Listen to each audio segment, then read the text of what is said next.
Assalamualaikum warahmatullahi wabarakatuh. Yang saya hormati Ketua Masjid Ad-Da'wah beserta seluruh jajarannya, para tokoh agama, tokoh masyarakat, wabil khusus Bapak Al-Ustaz Imam kita yang telah mengimami salat kita bersama-sama. Singkatnya, bapak-bapak, ibu-ibu, saudara-saudara, jamaah sholat tarawih yang berbahagia. Bismillahirrahmanirrahim. Sebelum saya muqaddimah, saya mau bertanya, apa kabar semua? Baik. Masih semangat? 10 hari ke berapa? 10 hari ke pertama, ke kedua, ke ketiga nih? Berarti masih fokus, luar biasa. Alhamdulillah. Baik. Saya akan mulai dengan muqaddimah yang dipakai oleh MC kita tadi. Ya, insyaallah sama. Alhamdulillahilladzi khalaqas samawati wal arda wa ja'ala adh-dhulumati wan nur. Benar ya? Asyhadu an la ilaha illallah wahdahu la syarika lah. Lahul mulku wa lahul hamdu yuhyi wa yumiit wa huwa ala kulli syai'in qadir. Benar. Allahumma shalli ala sayyidina Muhammad wa ala alihi wa ashabihi ajma'in, amma ba'd. Saya tidak mengumumkan pendapatan, ya, saya berceramah. Bapak Ibu, saudara-saudara rahimakumullah, syukur alhamdulillah, malam ini kita masih diberikan kenikmatan dan kesempatan untuk hidup dalam suasana ibadah Ramadan, di mana banyak daripada saudara-saudara kita yang hidup di awal Ramadan, tapi beberapa hari yang lalu meninggal dunia. Bahkan masuk SMS tadi pagi, ada salah seorang sahabat, sama-sama sholat berjamaah beberapa hari yang lalu. Tadi pagi masuk SMS, inna lillahi wa inna ilaihi raji'un. Kita pun tidak tahu apakah besok, lusa, minggu depan, bulan depan berakhirkah Ramadan atau tidak, masihkah kita hidup atau tidak, wallahu a'lam. Tapi ngelihat auranya, insya Allah masih panjang. Alhamdulillah. Mudah-mudahan kita diberikan umur panjang dalam keadaan husnul khatimah di akhir. Amin. Bapak Ibu, saudara-saudara rahimakumullah, tema kita pada malam ini adalah mencintai sesama muslim. Itu tema kita. Mudah-mudahan nih anak yang dari tadi ngomongnya gede-gede suaranya jadi alim ulama. Biasanya yang agak macam-macam itu nanti jadi orang alim biasanya. Saudara-saudara rahimakumullah, berbicara tentang cinta, mahabbah atau rahim dalam bahasa Arab. Dalam Islam, cinta itu sangatlah luas. Islam mengajarkan cinta bukan hanya sesama muslim, tetapi cinta itu ditebarkan kepada seluruh makhluk yang ada di dunia ini, baik dia manusia, jin, binatang, bahkan tumbuh-tumbuhan semua. Makanya Nabi Shallallahu Alaihi Wasallam diutus oleh Allah bukan hanya untuk orang Islam, bukan hanya untuk manusia, tidak. Tetapi Nabi Muhammad sallallahu alaihi wasallam diutus oleh Allah Subhanahu wa taala. Dalam Al-Qur'an Allah nyatakan, a'udzu billahi minasyaitonir rajim. Wa ma arsalnaka illa rahmatan lil alamin.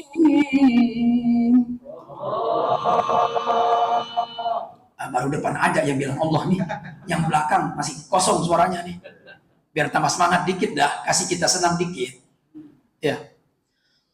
Wa ma arsalnaka illa rahmatan lil alamin.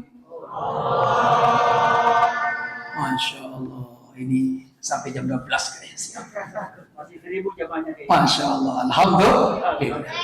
Wa ma arsalnaka, dan tidaklah kami mengutus engkau hai Muhammad illa rahmah, kecuali membawa cinta. Menebarkan kasih sayang untuk siapa? Untuk rahmatan lil alamin, menebarkan cinta kepada seluruh penjuru dunia, menebarkan kasih sayang dengan membawa risalah ilahiyah, diajarkan dan disebarluaskan dengan penuh hikmah kepada seluruh manusia, seluruh makhluk. Maka yang masuk Islam bukan hanya orang Islam, bukan hanya manusia yang masuk Islam, jin juga masuk Islam.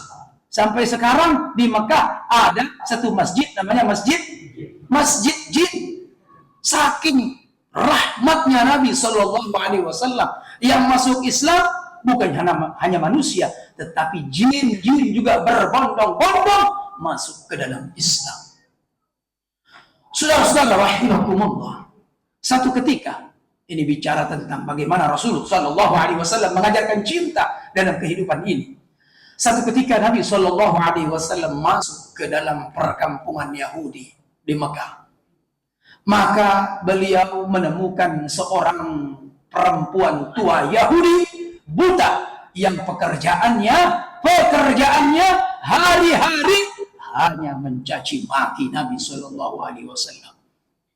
Pekerjaannya hanya menghina, mencaci maki, merendahkan Rasul Shallallahu Alaihi Wasallam dengan segala angkara murka yang ada di dalam dirinya. Benci betul rupanya perempuan Yahudi buta ini kepada Nabi Shallallahu Alaihi Wasallam. Saking sampai dilihat oleh Nabi Shallallahu Alaihi Wasallam, ini perempuan tiap hari capek-capek sampai keringat hanya mencaci maki Nabi Shallallahu Alaihi Wasallam. Lalu apa yang dilakukan oleh beliau? Beliau pulang ke rumah, mengambil makanan dan menyuapi makanan. Itu dilakukan berapa lama? Lama sekali Rasul Shallallahu Alaihi Wasallam, bukan sekali seminggu. Sebagian ulama mengatakan ada yang 3 kali seminggu Nabi Shallallahu Alaihi Wasallam datang menyuapi makanan kepada perempuan Yahudi yang tua itu dan mencaci maki beliau setiap hari. Disuapin makanan, dibawain makanan yang enak, yang cocok buat lidahnya. Masya Allah.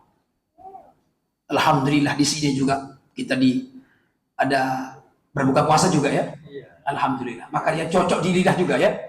Alhamdulillah. Syukur alhamdulillah. Lalu kemudian saudara-saudara rahimakumullah, begitu lama, berhari-hari, berminggu-minggu, berbulan-bulan, bertahun-tahun ini Yahudi buta tua disuapi oleh Nabi Shallallahu Alaihi Wasallam, sampailah pada suatu hari Rasulullah Shallallahu Alaihi Wasallam meninggal dunia. Inna lillahi wa inna ilaihi raji'un.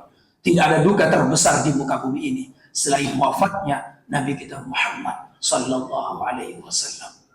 Maka perbanyaklah salawat, realisasikan mahabbah dan cinta kita kepada beliau dengan memperbanyak salawat. Karena orang yang paling dekat, aqrabukum minni manzilatan yaumil qiyamah, orang yang paling dekat kelak di hari kiamat, bersama-sama denganku, dia bersanding denganku kelak di hari kiamat, itu siapa? Aktsarukum alayya salatan, kalian yang paling banyak membaca salawat untukku. Maka bacalah salawat sebanyak-banyaknya, bukan hanya di masjid, juga di rumah, juga di perempatan. Saat ada lampu merah, baca salawat. Sebelum tidur, baca salawat. Jangankan kita, malaikat saja bersalawat kepada Nabi Sallallahu Alaihi Wasallam. Al-Ahzab. Inna Allah wa malaikatahu yusalluna 'alan nabi. Ya ayyuhalladzina amanu sallu 'alaihi wa sallimu taslima. Sesungguhnya Allah dan malaikat bersalawat untuk Nabi Sallallahu Alaihi Wasallam. Hai orang-orang beriman, bersalawatlah kalian, bersalawat dan bersalamlah kalian kepada Nabi Sallallahu Alaihi Wasallam. Saudara-saudara rahimakumullah, meninggallah Nabi Muhammad Sallallahu Alaihi Wasallam. Lalu kebiasaan baik ini diteruskan oleh mertuanya Sayyidina Abu Bakar radhiyallahu anhu. Datanglah Sayyidina Abu Bakar kepada perempuan Yahudi itu untuk menyuapi makanan. Tiba-tiba perempuan Yahudi ini disuapi. Saya tidak mau disuapi. Sampai tangannya ditahan oleh siapa perempuan Yahudi ini. Saya tidak mau disuapi. Karena rasa tangannya tidak sama dengan yang biasa menyuapi saya makanan. Tidak mungkin ini yang biasa menyuapi saya makanan. Tangannya yang biasa menyuapi saya itu tangannya lembut. Lembut sekali saya rasakan dia memasukkan makanan ke mulut saya. Saya merasakan kelembutan jiwanya. Ini tentu bukan orang yang setiap hari menyuapi saya makanan itu. Masya Allah, tabarakallah. Bayangkan betapa lembutnya tangan Nabi SAW. Penuh cinta dan kasih sayang kepada siapa? Kepada bukan orang Islam, kepada orang-orang yang mengolok-olok dan menghina-hina beliau. Masya Allah, tabarakallah. Lalu kemudian menangislah Sayyidina Abu Bakar radhiyallahu anhu. Memang yang menyuapi makanan, yang biasa menyuapi makanan itu bukan saya. Lalu kenapa kamu menangis? Tanya orang Yahudi ini. Saya menangis karena yang menyuapi makanan itu sudah meninggal dunia. Siapa dia? Itu adalah Nabi saya, Muhammad Sallallahu Alaihi Wasallam. Bergemetar, menjerit, menangis, histeris perempuan Yahudi buta tua ini. Masya Allah, tabarakallah. Menyesal dengan 1000 penyesalan. Akhirnya ia pun masuk Islam tanpa paksaan, tanpa demo, tanpa demonstrasi. Alhamdulillah, itulah kasih sayang. Saudara-saudara rahimakumullah, kasih sayang ini bersama-sama kita harus pelajari, baik sesama manusia, ukhuwah basyariah namanya, sesama manusia. Ada juga Islam mengajarkan ukhuwah Islamiyah, yaitu bersama-sama menebarkan kasih sayang dalam tubuh umat Islam. Namun tidak jarang kita melihat akhir-akhir ini terkadang kasih sayang itu luntur. Kasih sayang itu pelan-pelan kadang-kadang terkikis oleh sesuatu yang sangat amat tidak prinsip. Contohnya apa? Contoh, gara-gara yang satu maulid dan satu tidak maulid, ini saling mencela. Yang tak maulid mencela yang tidak maulid. Gara-gara yang satu kunut, yang satu tidak kunut, cari masjid lain. La haula wa la quwwata illa billah. Padahal kalau kita berkaca dan melihat bagaimana para ulama-ulama itu mengajarkan kasih sayang, menebarkan kasih sayang, lihatlah dalam kitab Al-Fiqhud Da'wah, ditulis oleh Profesor Dr. Syekh Yusuf Al-Qaradawi, seorang ulama, ketua ulama dunia, ketua OKI, Organisasi Konferensi Islam Dunia, menulis satu kitab namanya Fiqhud Da'wah, bagaimana menebarkan kasih sayang dalam berdakwah. Lihatlah bagaimana Imam Asy-Syafi'i rahimahullahu ta'ala dan Imam Ahmad bin Hanbal. Imam Ahmad bin Hanbal ini tidak ada kunut subuh. Tidak ada dalam pemahaman Imam Ahmad bin Hanbal itu kunut subuh itu tidak ada. Tetapi lihatlah ketika Imam Ahmad bin Hanbal berada di belakang Imam Syafi'i, Imam Ahmad bin Hanbal mengangkat tangan. Diceritakan Imam Ahmad bin Hanbal mengangkat tangan. Imam Syafi'i mengatakan kunut subuh itu hukumnya sunnah muakkad. Kalau tidak kunut subuh, maka salatnya tujbaru di sujud sahwi. Ditambal, diganti, disempurnakan dengan sujud sahwi. Subhanallahi la yanamu wa la yashu. Itu bacaan kita saat sujud sahwi. Tetapi lihatlah bagaimana Imam Asy-Syafi'i yang menyatakan bahwa kunut subuh itu sunnah muakkad, ketika beliau berada mengimami satu kelompok, satu grup, satu masyarakat, yang mana masyarakat itu adalah komunitas penganut pemahaman Imam Hanafi, Abu Hanifah. Abu Hanifah tidak ada kunut subuh. Abu Hanifah tidak ada kunut subuh. Imam Syafi'i mengimami sholat subuh. Orang-orang menyangka, oh hari ini nih Imam Syafi'i jadi imam. Kunut kita hari ini nih. Kunut kita hari ini. Semua orang ramai jamaah mengatakan kita akan kunut karena siapa? Imam Syafi'i jadi imam salat subuh. Tiba-tiba rakaat kedua, Sami'allahu liman hamidah. Ini sudah siap-siap di jamaah mau mendengar. Allahumma hdina fiman hadait, wa'afina fiman afait, wa tawallana fiman tawallait. Namun semua lapas doa kunut itu tak terdengar sama sekali setelah Sami'allahu liman hamidah, melainkan Imam Syafi'i langsung Allahu Akbar. Imam Syafi'i langsung sujud tanpa kunut. Begitu salam, Assalamualaikum warahmatullah, Assalamualaikum warahmatullah. Riuh jamaah mempertanyakan kenapa kita tidak kunut.